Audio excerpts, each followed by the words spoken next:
Bonjour à tous. Bienvenue au bulletin d'information à Top News. Au sommaire.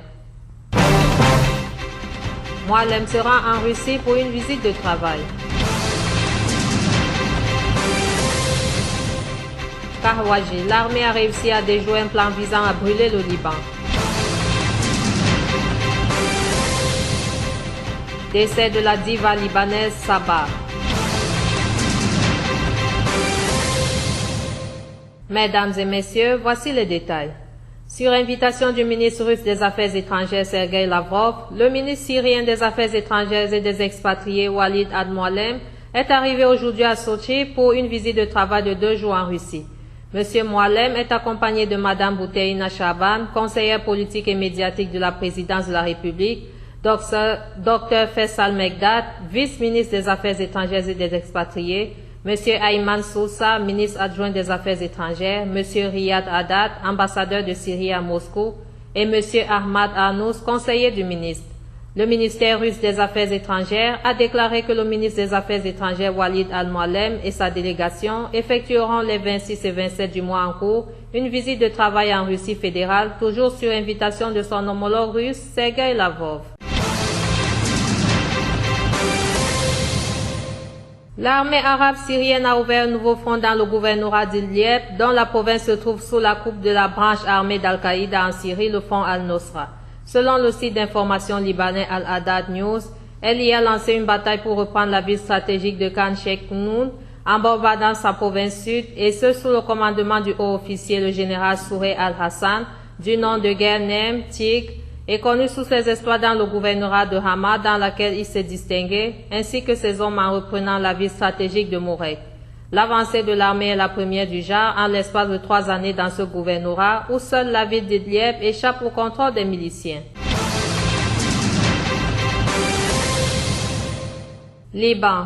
Le commandant en chef de l'armée libanaise, Jean Kahwaji, a souligné que la troupe avait déjoué un plan de groupe terroriste visant à diviser le Liban et à provoquer une confrontation sunnito-chiite qui aurait pu brûler le pays.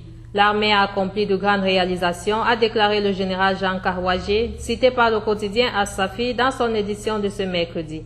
Il a indiqué que la situation au Liban avait changé depuis les affrontements début août à Ersal. L'armée est unie et prête à faire face à toute urgence, a-t-il souligné. Le ministre de la Santé Waïb Boufaou a assuré mercredi lors d'une conférence de presse que la campagne pour la sécurité sanitaire des aliments allait se poursuivre, quels que soient les défis. Toutes les forces politiques ont intérêt à soutenir cette campagne. Il n'existe pas un pour les 14 mars et un pour les 8 mars, a-t-il ajouté, soulignant que le ministère de l'économie allait désormais contrôler le prix de la viande et de l'eau. L'abattoir de Beyrouth est d'abord un abattoir de l'être humain avant d'être un abattoir pour les animaux. Il n'était pas possible qu'il poursuive son travail de la sorte, a souligné M. Boufaou. Le ministre a par ailleurs annoncé de nouvelles listes d'établissements contrôlés. Le porte-parole des brigades Abdallah Azam, le cheikh Sirajeddin Rex 4, a promis de démolir les périmètres de sécurité de Hezbollah à Beyrouth et dans sa banlieue dans un enregistrement mis en ligne à l'occasion de la commémoration de l'attentat perpétré l'année dernière contre l'ambassade d'Iran dans la banlieue sud de Beyrouth. Le porte-parole des brigades Abdallah Azam a en outre indiqué que l'attaque contre l'ambassade n'était pas la première et celle contre le centre culturel iranien n'était pas la dernière. Ces attaques constituent des représailles à leurs agressions en Syrie, a souligné le cheikh en référence au Hezbollah qui combat en Syrie aux côtés du régime. Autre titre. Lors d'une réunion des dirigeants des pays d'Asie du Sud au Népal, en présence notamment du Premier ministre indien Narendra Modi et du Pakistanais Nawaz Sharif, le nouveau président afghan Ashraf Ghani a prévenu mercredi qu'il ne permettrait à personne de conduire une guerre par procuration dans son pays, au moment où les tensions entre Inde et Pakistan font craindre des débordements au-delà de leurs frontières.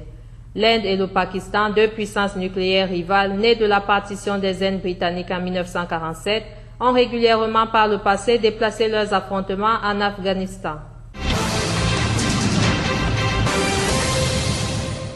L'Égypte va ouvrir mercredi le point de passage Rafah vers la bande de Gaza pour la première fois depuis sa fermeture, à la suite d'un attentat meurtrier dans le Sinaï, a indiqué un responsable gouvernemental.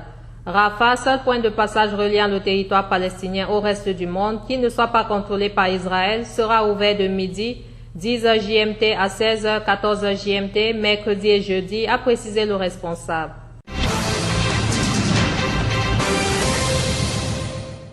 Enfin, les Libanais ont perdu leur Charoura Sabah.